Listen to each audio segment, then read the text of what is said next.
Hello, welcome to this live Q&A. I hope you can hear me, hope you can see me. Let me know in the comments what if you can, and also let me know where you are, where you're tuning in from, and you can start posting your questions straight away if you want to. Today is all about learning songs and working out tabs, writing down or working out how to play things on harmonica, either songs that are originally played on harmonica, or if you're trying to take a vocal line from pop song or whatever, or another instrument and trying to play it on harmonica. I don't want questions about specific songs necessarily, like how do you play this, how do I tab out this specific song? I'm not going to be tabbing things out for you today, but I want to talk about the methods of working things out. It doesn't have to be to do with a tab, just could be to do with interpreting.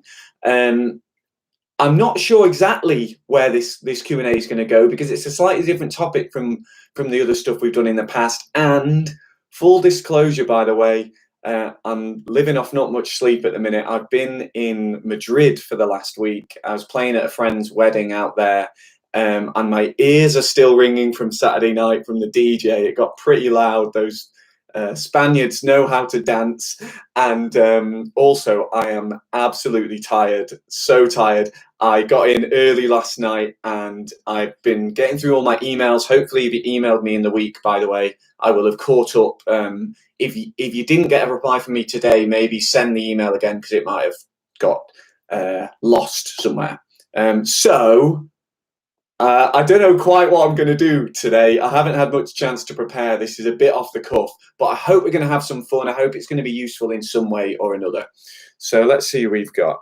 We've got Tony in Northamptonshire. Hi, Tony. How are you doing, mate? I actually replied to you briefly in the forum on my website today.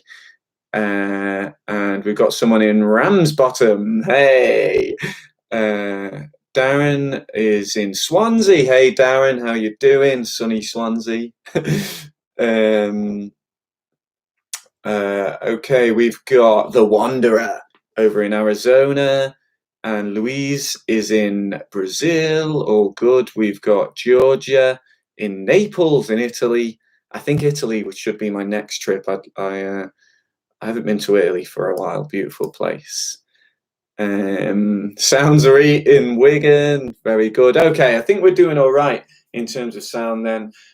So I've got a few questions that have come in advance by email and social media.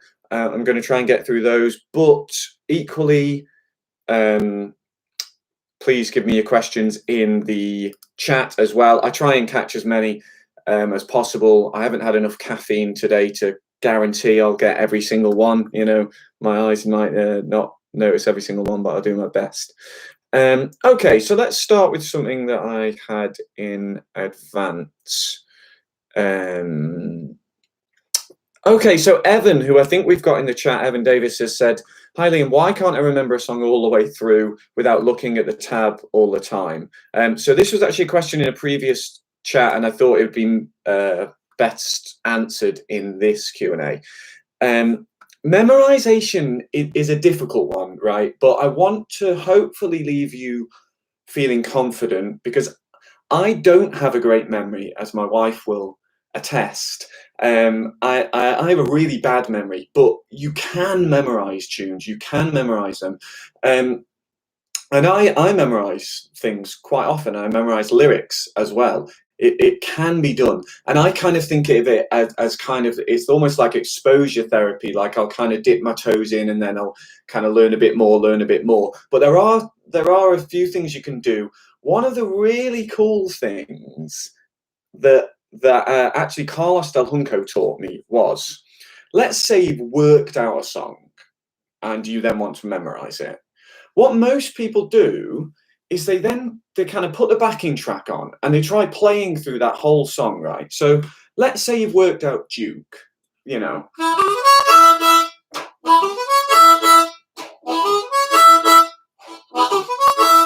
and so on. You've worked out the whole song. Hallelujah.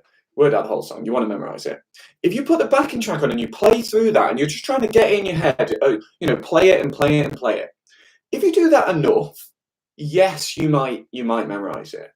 But let's think about this process, right? If you're just playing it from the start to the end, and this song's a good example, specifically this song, actually, because if you're playing it from the start to the end, the bit you've memorized, or the bits you've memorized, the early bits, they're the first thing you're playing every time. So you're just reiterating this stuff that you already know, which in a way is a waste of time. And especially with Duke, you're playing that same phrase. It's like 8 times at the start of that song. You're playing through stuff that isn't kind of new to you. It's not the fresh stuff you need to put your most energy into. But if you just pick a certain section of the song, you're not necessarily memorizing it in its context with the rest of the song. So what the great Carlos Del Junco suggested to me, and I'm sure other people do this, but he's the one who I heard talking about it. I had a private lesson with him. I used to have lessons with him when I lived in Canada. And he said what he does, and this is just for the memorization bit, is he actually starts with the last bit of the song and plays that through until he's memorized it. And then you play the bit before and the last bit. And then you play the bit before that and the last 2 bits, and so on. So you can do it line by line, but you're doing it back to front. And the advantage of this is the first bit you play every time is always the bit you're trying to memorize. And then the stuff you already know comes afterwards. And I've tried this and it really, really works. It still takes work. I'm not saying it's suddenly easy to memorize things, but it does mean that the process is a lot more efficient and a lot more geared towards your energy being on the most important thing to memorize at that point. And I've found I've memorized loads of instrumentals this way, and it does really help. Another thing to bear in mind is that nothing is permanent. Okay, so, and this is a big mystical truth. Nothing is permanent. So you've kind of got your stuff you're just working out, your stuff you're kind of learning and memorizing, and then you've got your stuff that's gig ready. The stuff that is so well memorized, so well learned, you can go out and play it at a gig tonight. Even if you're not a gigging musician, I mean the stuff that you're so confident with, you'd play it to your partner or you'd play it through without needing the tab. But that's in flux, that's never permanent. So I did at one point memorize Duke. I cannot remember it now. I've got the tab somewhere, and if I was going to come back to it, I'd go back to my kind of memorization process and it'd be a lot quicker. But there's this kind of influx all the time. You're not necessarily looking towards expanding to memorizing hundreds or thousands of tunes. It's just a case of having certain things that you can pick out at the moment, and that will change as you go. In terms of memorizing instrumental stuff, you can try and kind of get hooks that remind you of where it's going next. So if we compare this with vocals, for example, the first line of each verse tends to kind of trigger your memory a bit. So a very common thing for singers is they'll kind of scribble down the first line of each verse, and then that jogs their memory. You can do that with instrumentals as well. So someone like Little Walter, Duke is a great example. Each verse will have like a kind of a first line that kind of really grabs you. And if you've got familiar with each of those verses on their own, then that first line, even if you just scribble that down and have it with you, can be really useful. And the other thing is, memorization isn't the be all and end all. There's no shame in using tabs. There's no shame in having tabs with you. I mean, musicians have used sheet music for many years, and we'll talk about sheet music in a bit, and use it at concerts. So equally, there's no shame in you having your tab if you need it. And I sometimes have a tab there as a crutch, just in case. And sometimes having it there is useful in that it just means I relax and I know it's there if I need it, and I don't actually use it. Who else have we got here today? We have got Jay is in Canada. Darren's laughing at sunny Swansea. I used to live in Swansea, and every now and again the sun did come out. We've got Ankira, I think it is, in Bavaria. Cool. And the sun did come out. We've got Ankira, I think it is, in Bavaria. Cool. In a van down by the river, someone, I don't know if it's Buchan, I'm sorry if that's not how I say your name. Patrick in Nebraska. Tony, hey Tony, good to hear from you. He's up in York. And who else we've got? We've got Rajesh in India. Yeah, good crowd today. So one thing that, just as I was logging in to do this, one thing I wanted to mention was the idea of trusting your ears. And I talk about trusting and training your ears all the time, these things. And this is the idea of your ears, your hearing, being your main interaction with the music. So I use tabs, and I write tabs, and I find them useful, and there's loads of free tabs on my website, as some of you might know. You can go and use them for your playing. So I think tabs are great, but I know that not everyone likes them, and I know that some people don't use them. But even though I like them, they are always an addition, an adjunct on the side to the immediate connection with the music using your ears. Okay, so let me give you an example of how your ears are more important than kind of thinking about the tab or the technique itself. When I first started tabbing things out, I wasn't as good at it as I am now. You get better and better the more you do. But one of the things that I would sometimes do is get attached to a certain note on the harmonica. So, for example, when I learned for the first time the 3-draw half-step bend, which is so cool for blues.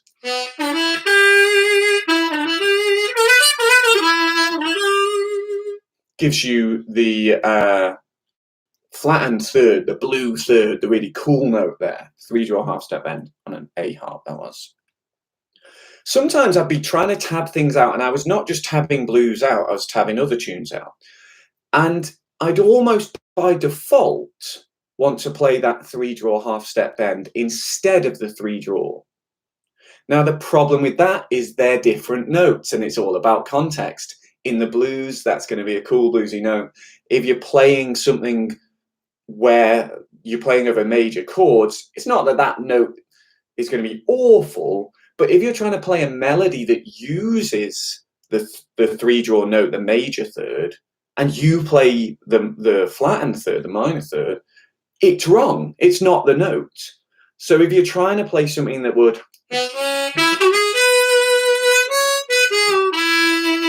but you change that now, it's just a different thing. So I can remember, what was I working out? I think I was working out Knocking on Heaven's Door in second position. I haven't played it for years, so that thing of memorization comes in.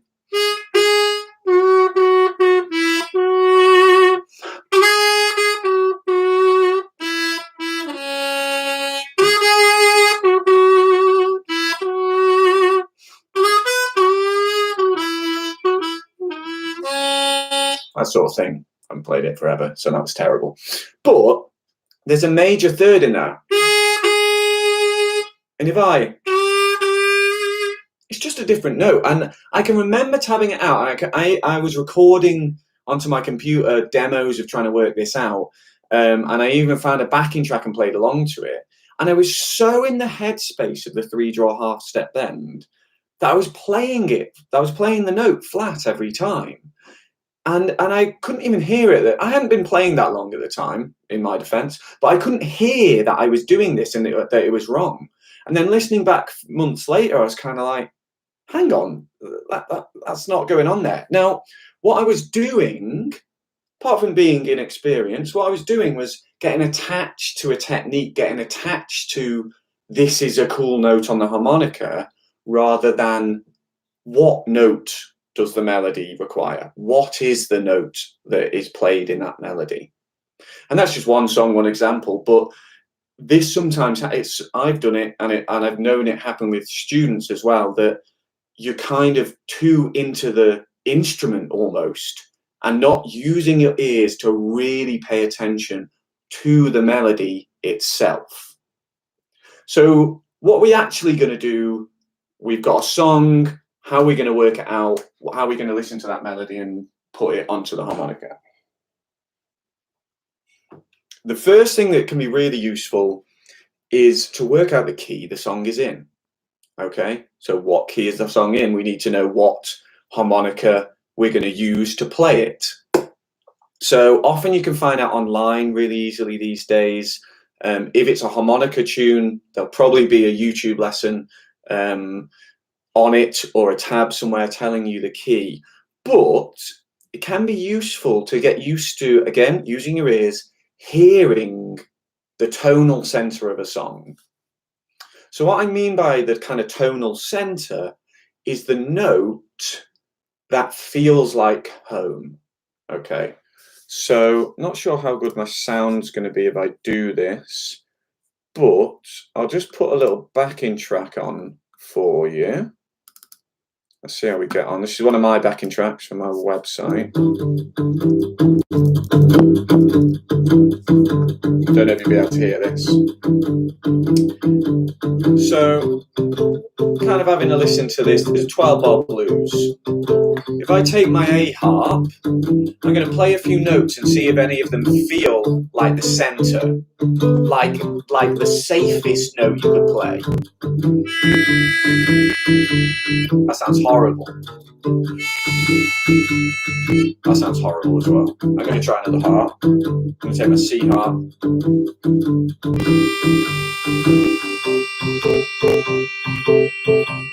This is more promising.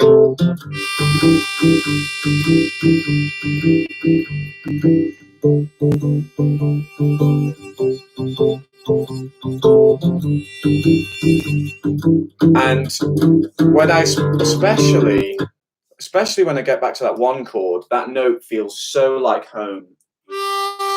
That's my 2-draw on my C harp, which I know is a G note, so I know the key of the song is G. Now, my 2-draw then is my kind of home note. That's the safest place to be. That's the place that often melodies will start or finish, but it's kind of that tonal center of the song. If I'm listening, that was just a backing track, but if I'm listening to a harmonica piece and I've worked out that it's in the key of G and I'm going to use my C harp to play in second position, I'm going to listen out for whether the notes at first, just simply whether they sound higher or lower than that note and how much higher they sound, and see if I can pick out where some of the key notes are. Say they like hold a note. Say it goes. Now don't worry about that at first, just pay attention to that long note. Can I sing it? No. And then find that on the harmonica. Pause the song so you've got that note fresh in your memory. That happens to be a 4-draw, which is a common note to be played in second position. It's a really strong note. So I'd start to pick out kind of these markers of the longer notes, the held notes, or the repeated notes. And I might, on a piece of paper, if I want to involve the kind of tab system, I might kind of mark these out with spaces in between where I'm thinking there's going to be some other notes there, and then start to build a little bit of a map of where along the harmonica we are going to be around hole 2, 4, 6, 10, who knows, and where that solo is moving in terms of the progression of that solo. And then the gaps can start to be filled in. Now, as a beginner, you're going to find this difficult, but I think, and you might think this is a cop-out, but I genuinely think the best way to learn this stuff is just doing it. Just do it, do it, do it, do it. And I've got better over the years. I'm still not perfect, but I've got better and quicker because there are common things that harmonica players, if we're talking about interpreting a harmonica piece, there are things that a lot of harmonica players do in common. So you start to hear these phrases over and again, or at least certain holes used a lot. If we're talking about blues, hole 3, hole 4, hole 5 used a lot. And if you're hearing bent notes, if you're hearing different textures, it's likely to be hole 2, 3. You know, these things, you start to, they become more predictable because, you know, they sound cool, so we use them a lot. But you have to just keep going and keep trying. A really useful tool is a piece of software that will slow down the tune for you, okay? So, and this can also be used for creating markers throughout a song for the kind of splitting it into phrases and that backwards memorization idea. So there's a piece of software called the Amazing Slow Downer. I use one called Transcribe with an exclamation mark on the end. And what this does is it just allows you to slow things down. And there's loads of technology for doing this now, but I like Transcribe because it gives you a visual representation and you can put markers in and you can actually retune the song if it's out of tune and stuff. But slowing it down can help with those faster phrases. You know, if someone's playing, it's kind of like, whoa, there's a lot going on there. So if you can slow it down.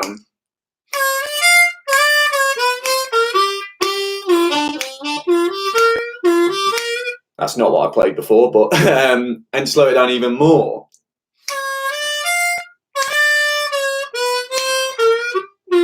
And so on. That can really help. I think it should always be not a last resort, but like a second opinion for you, if you like. I think it's really useful to hear things as they are because the thing you're interpreting was played at full speed. So although you're getting the notes when they're slower, you're not hearing it as a full piece. So I think it's useful to try at full speed and then use this slow down for the bits you really, really can't get, rather than just going, I'll just slow the whole thing way down and analyze it, you know, in kind of minute detail. I think it's better to start with the real piece of music at full speed. Let's see who else we have got in our chat. We've got John, who says he's also in Florida. Joe says, good morning, Liam. What time is it, Joe? It's 5 p.m. here. Niagara Falls. Okay, yeah. So you'll be several hours behind me, won't you? Hey, Joe. Barry says, appreciate your work. Cheers. Thank you. We've got Al in Ontario as well. We've got a few Canadians joining in. Lior from Israel. I think I had a message. I think it's Lior or Lior. And Cosimo from Florence. So let's see what Lior/Lior, sorry, I'm not sure how to play your name, say your name. Okay, so this was on Instagram actually, that I had a message from Lior saying, thanks for all the great work, your courses are helping me, and your hard work is appreciated. You're very welcome. I have a little problem I wanted to share with you. And it says, for a few weeks now, I'm trying to write tabs for the song Arabian Nights from Aladdin, but I can't get where the notes are played there. It'd be very helpful if you could do a video sometime. I'm trying to learn the Arabic scale now on harmonica, but I find it very difficult to find songs or materials to practice. Okay, so scales. We need to understand when we're interpreting songs, what scales we're likely to need, or it can be useful to understand this, need to. The diatonic harmonica as we know it is built for playing the major scale.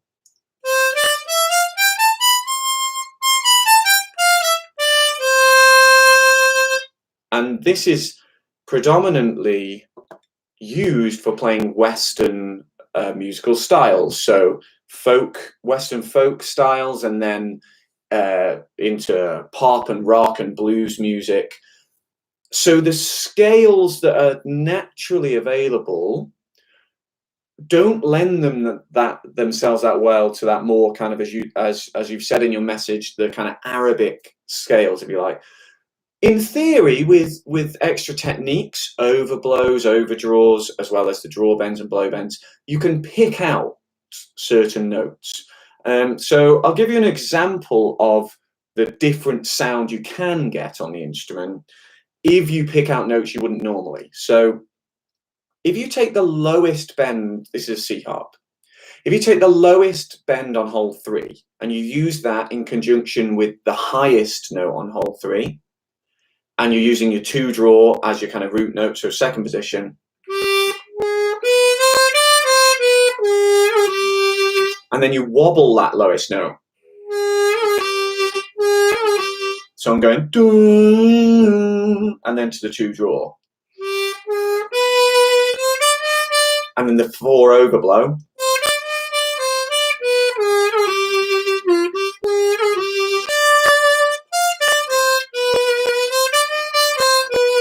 You can start to get different scales that sound very different from our kind of major scale. Same instrument, same holes, but different choice of notes. But you're not going to find loads of tabs for things like that online. You're not going to find loads of lessons on it. And you could get a harmonica that's better tuned for playing those things. These days, there are loads of different harmonica tunings available, and you could even order one with your own choice of tuning, with the notes you want on the instrument. And it would play those notes more easily than this kind of instrument that's really better suited for kind of major scales and then dominant 7th chords, things that work for blues. So yeah, I mean, I've never searched for a lesson on Arabian Nights, but and it's maybe something I might consider doing in the future. But it's one of those things where it's because the instrument isn't actually, this tuning of the instrument isn't actually intended for that type of thing. I'd have a look, if I were you, at Brendan Power's harmonicas. Search Brendan Power harmonicas. He does loads of cool tunings and plays folk music from all around the world. He's awesome, and he's well worth checking out because he's probably made a harmonica that would suit those scales easier, that would have a lot of those scales without bending and overblowing.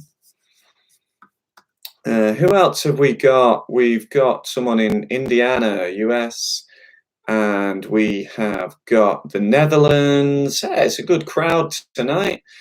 And Glenn from Delaware. Hey, Glenn. And Osgur in Istanbul.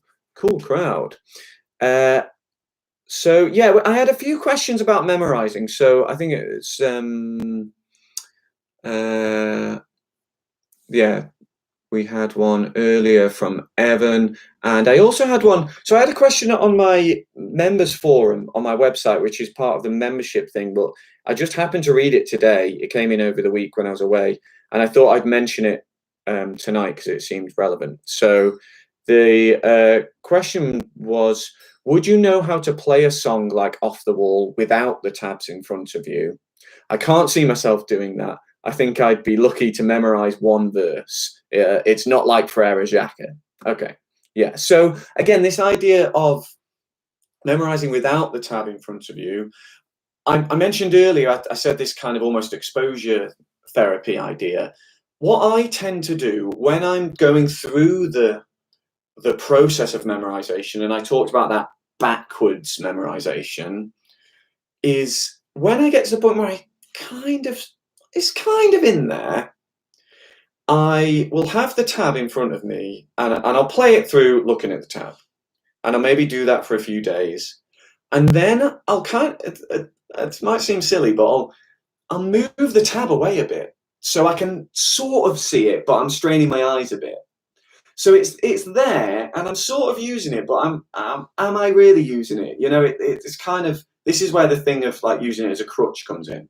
And then I move it to the other side of the room. This might seem silly. And then I'm getting to the point where it's really just there to make me feel better. And then I might even turn the page over so I can't see it. So it's there just in case I want to go over and turn it over, but I'd have to make a conscious effort. And then I might get to the point where I'm playing with it, the tab's not even in the room with me. But as I say, I don't think there's any shame having that tab there. The problem comes when you've got it there and you're on stage with a band or whatever, and you're kind of looking down. You're paying no attention to the crowd. You're paying no attention to the band. You're kind of completely engrossed in that tab, and that's a problem. You need to be present. It can be there as a little kind of memory aid if you need it, but it is a problem if you're so engrossed in it. A couple of other emails I wanted to include, so let me see what else I have got.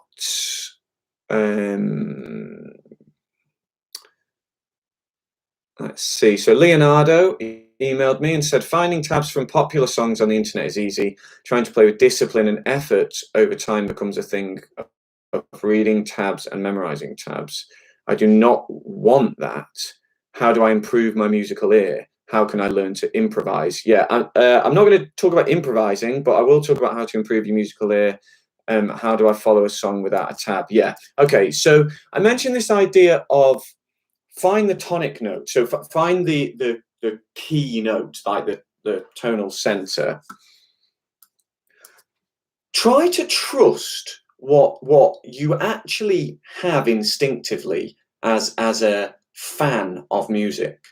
So most of us can hear a song and sing along with it. Now, I'm not saying you're going to sing it perfectly, sound beautiful, but you can get a sense of where the pitch is variating. So what I mean by this is, one way of thinking about melodies is with the starting note, and then the note goes up, some amount, and then down some kind of distance, and then back up and down and down. It's a bit like that that old pub game, higher or lower, where you reveal a card and then you guess whether the next card will be higher or lower, a kind of cards from a deck of cards. It's a bit like that. You're kind of trying to pitch whether the next note is higher or lower. Now, we can tend to do that pretty well as humans. Like, some of us better than others. Some people are really good at that. But most of us can hear a song and just about sing along.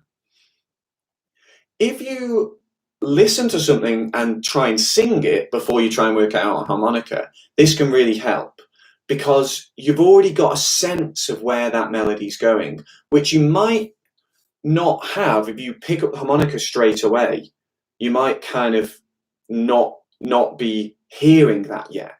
Whereas if you try to da do do do do do, whatever that melody is, then you try and find that on the harmonica, that can actually really help, because you've actually started to work it out.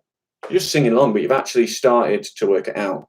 So you're trying to find the starting note, and then you're thinking, does it go higher than that after? Does it go lower than that? Does it stay the same? Does it repeat a note? Are there any repeated phrases that you can latch onto and then work from there? So you might hear, and if you can try and sing that, da da da da da da da da da da da da da.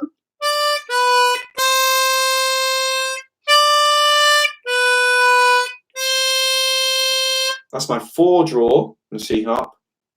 4 draw, 3 draw, 4 blow.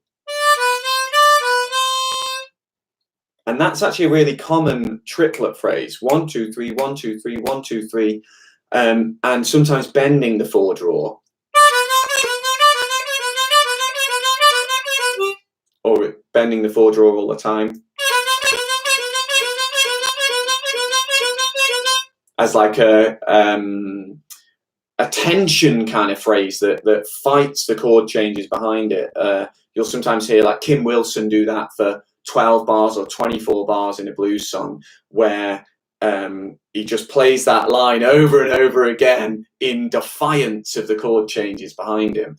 But even if it's just like a quick little repeated phrase, plays through those 3 notes four times or something in a solo, then you can hopefully latch onto those notes, at least find the hole that they're on, and kind of run from there. Also, again, if you're interpreting a harmonica song, it can be really useful to listen out for common things in any given position. So in second position, it's really common to hear kind of those kind of double stop notes. Could be 3 and 4 draw, or 4 and 5. And also kind of warbles.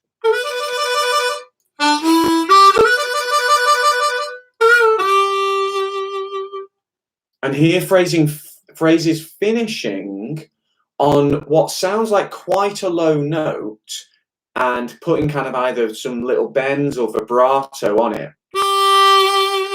And that's because the 2 draw is a really strong note in second position, and it can do those things. Third position, you're more likely to hear with minor tunes. So let's say you've got a song that's got that dark minor key sound, it's likely to be third position. So if you're hearing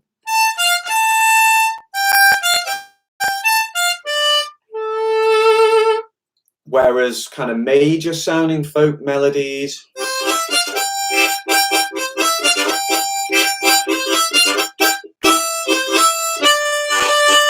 is more likely to be first position. And if you can work out the position that something's being played in, then it's going to be a lot easier to work out what they're playing, because sometimes it could be possible to play a song in multiple positions. But let's say it's recorded in second position and you're trying to interpret it in first position, you'll get some of the notes, but then some of them you'll be like, I just can't work out what's going on there. And it's not because you've got a bad ear or you're not hearing it right, or whatever. It's just that you're playing in a different position, so it's never going to sound the same. So it can be really useful to first, before you start kind of by working out the key and then the position that it's being played in. Let me get a glass of water. I'm on the water today, lots of water, keeping me hydrated. It was lovely and sunny in Madrid all week, and there was a horrible thunderstorm as soon as we got in last night, so it was kind of like, welcome to Britain, take me back to Madrid. Who else have we got? Cosimo says, any tabs of Mitch Kashmar? I've got a Mitch Kashmar lesson on my site, I believe. One. I love Mitch Kashmar. He's so good at those high first position notes. Beautiful stuff. Let me see what I've got of Mitch Kashmar. I'm sure I've got one. So I have, if you're interested in learning and memorizing some blues harmonica solos, I sell a load. I've just put the link in the tab. Dirty Deal I've got for Mitch Kashmar, which is an awesome, I think, first position thing from memory. And I'll put a little link to that one. Yeah, so I sell in-depth song studies of lots of Little Walter, Big Walter, Sonny Boy Williamson II. Who else have I got? Paul Butterfield. Can't can't think, a couple of Slim Harpo tunes. So kind of classic blues stuff. They're all $20 each or $19.99 each, or you can join my site and get it as a kind of a subscription thing, get access to all of them. But they are the result of me kind of doing the painstaking work of tabbing out every single note of what they're playing, which is a pretty, you know, in-depth process when you're looking at Little Walter or Big Walter. You know, there's a lot going on, and that's the other thing to think about when you're interpreting blues harmonica. It's not just the notes, it's the textures. Now, you might think that adds an extra layer of complexity, and it does, but sometimes the textures give away what's going on. So you'll kind of hear a slap, you'll hear a flutter, you'll hear, like I just said, a double stop that almost gives away the position they're playing in, or it tells you, oh, they're in that part of the harmonica, that whole of the harmonica. You know, they do a huge bend, and well, they kind of have to be on hole 2 or 3 if you're hearing like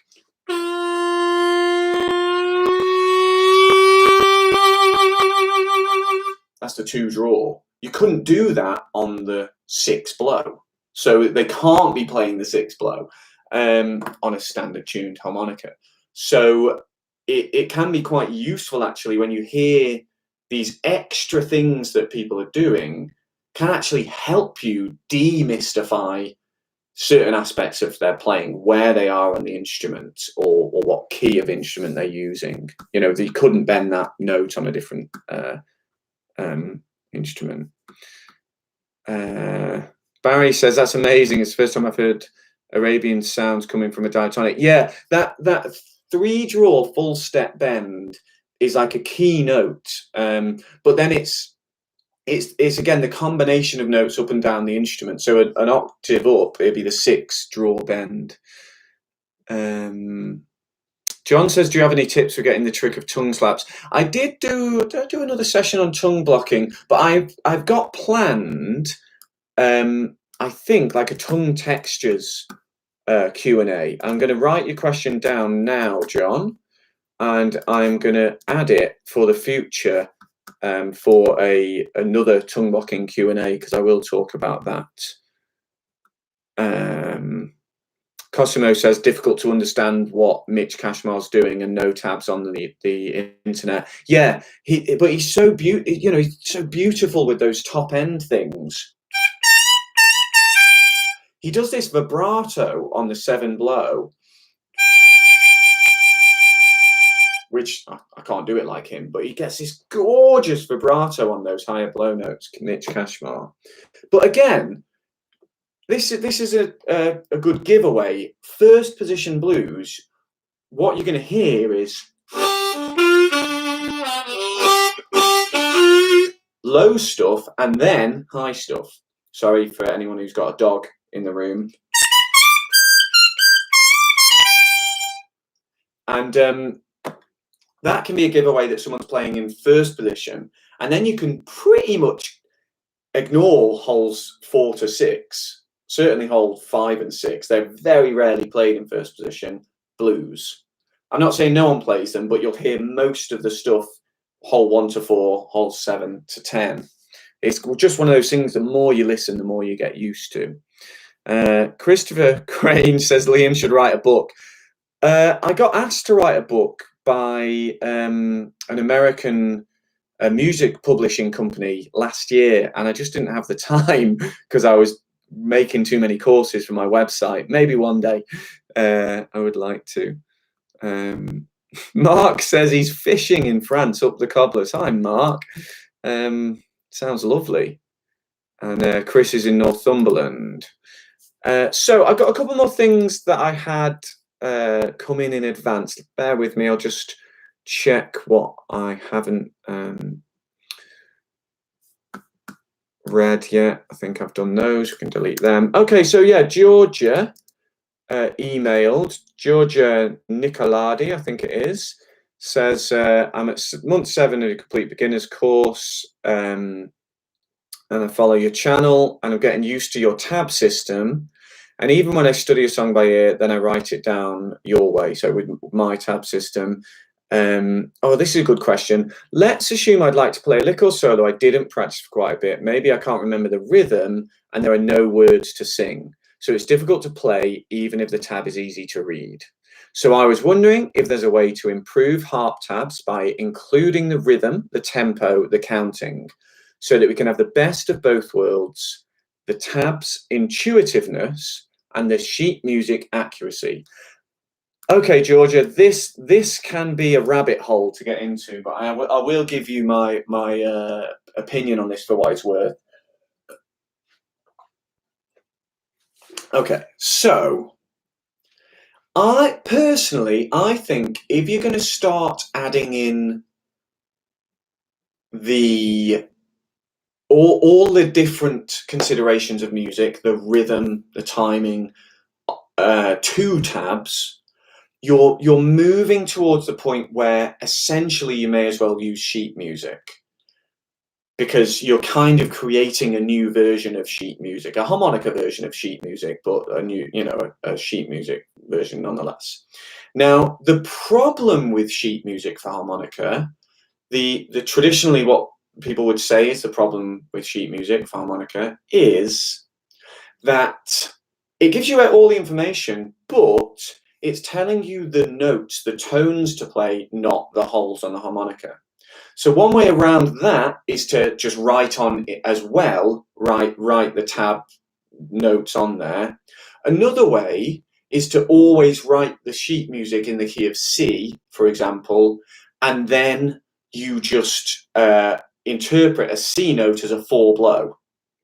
But if you're actually playing the song in D, you just use a D harmonica, sorry, and play a 4-blow. So C on the page is always a 4-blow. So there are ways around it. But I do feel like if you're starting to add these things to a tab, you're essentially creating a new Frankenstein version of sheet music. And although sheet music isn't for everyone, it already exists and you kind of may as well use it. That said, there are people like, I've seen Adam Gusso use, quite simply, like a 12-bar blues diagram and then putting tabs within it. And he's kind of marked 1 and 2 and 3 and 4.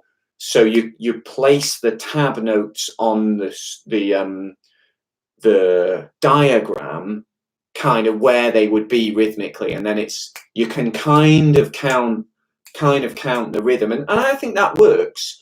So that is kind of a way of doing it. I do have a lesson coming out soon.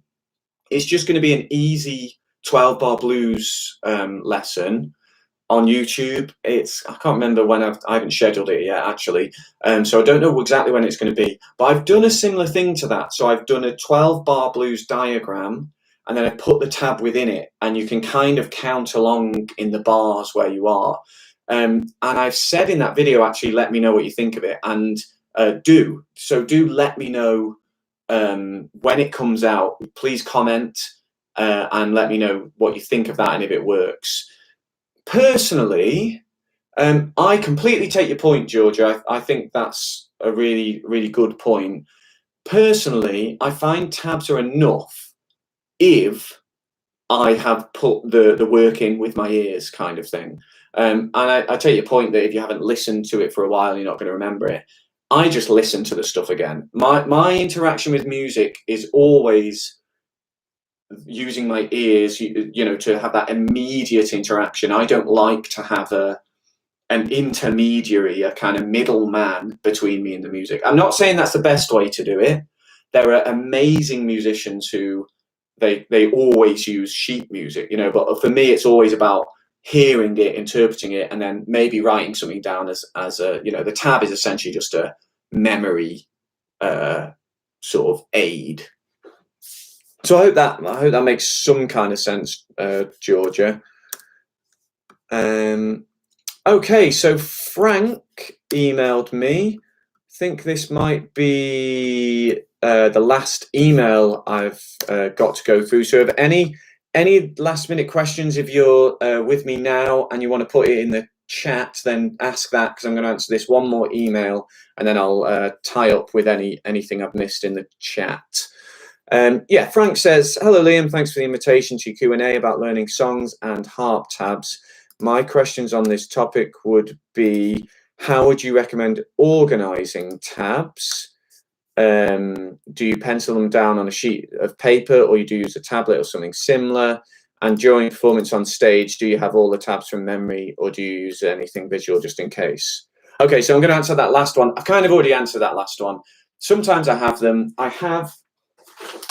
This is my folder of all my tabs and lyrics that I have at gigs. But generally it's a case of, I might have one or two of them that are new songs that are I'm not 100% confident with, and I will take them out of the folder and have them on stage with me. The rest of them stay in a bag, or in my car even. I'm not using those on stage. They're just kind of in case I need them at some point. But then I wouldn't have taken something on stage, done it with the band, until I felt confident with it. So the other two questions, how do you recommend organizing tabs, and do you pencil them down on a sheet of paper, or do you use a tablet or something similar? These days I type them out on my computer, and that's because often I'm then using them for YouTube lessons and stuff. So I know I've got them and I can upload them and give them to you guys, put them on my website. But I always print them off as well. So when I'm practicing, I don't practice with the computer. I'll practice with a piece of paper. I'm a bit old school like that. But it is useful to have them on my computer and backed up in case I lose everything. I lost that folder, or its predecessor, at a festival a few years ago. All my tabs and everything gone. So it's a good thing I had them on the computer. And in terms of the tab system, I use a pretty standard tab system, like the tab key, if you like. I'm just going to see if I can find mine for you. I've got a page on my website which explains my tab, and if I can find it for you now, I will do. In fact, I've got a YouTube video as well, so that's the YouTube video, and I don't know where the thing is on my website. So useless at remembering these things. I have a like a tab explained on the website somewhere. But basically, positive numbers are blow, and minus numbers, negative numbers are draw. That's a really common way of doing it. My very first videos did B for blow and D for draw. That's because that's how my teacher did it, but since then, different. And then slashes forward slash for bends, and kind of asterisk for overblows. In terms of adding other information, just quickly, going back a little bit to Georgia's question, I sometimes write other information about textures, so like tremolo, vibrato, into the tab. And sometimes if a note is really long, I might put kind of little dashes to show you like it's 8 beats or something. So that's a little bit of my bodge job version of giving you the rhythm. And then you kind of know the rest of the notes are shorter or quicker notes. It's not telling you the full rhythm, but it's just kind of a little bit of a memory aid. But the weird thing with tabs is that there's no standard tab system. So you go to different websites, as I'm sure you've found, and you'll find different ways that people have written it. And that's because these things are memory aids at the end of the day. They're a way of just helping kind of, jog your memory when you're playing things. So everyone's got different things that make sense for them. I've seen some tab systems that they hurt my eyes to look at them, but I know they work for other people. So it is just a case of whatever works. Let me see what else I have missed then. I think I've got a few more questions in the chat just before we finish off. So Paddling16 says, when learning songs, do you know if they're using a country tuned harmonica? Chris Stapleton's song Daddy doesn't pray anymore. I swear it's on an A harp, but I'm missing a note on the harmonica. Yeah, that's a really good question. That happens to me sometimes. I'll tab out the whole thing pretty much, and then there'll be this one note that's kind of weird. A good example of that is On the Road Again by Canned Heat. And it's actually that he retuned his harmonica to play what would be the 8 overblow, but he's playing it as a 8 overblow, the 6 overblow. He's playing it as a 6 draw instead of the 6 overblow. And that was quite a pioneering sort of thing to do when that was recorded.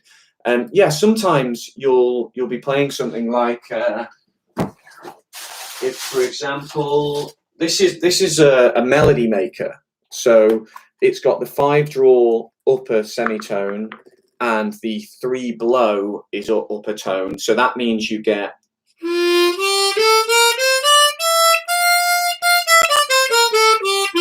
the major scale in second position.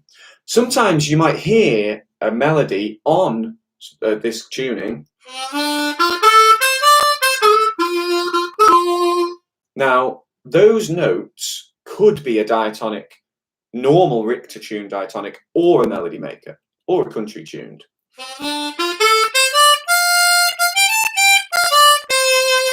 But then another note comes in. That one, you won't be able to get that on a Richter tuned harmonica unless you do a 5 overblow. And it won't sound that smooth unless your overblows are amazing.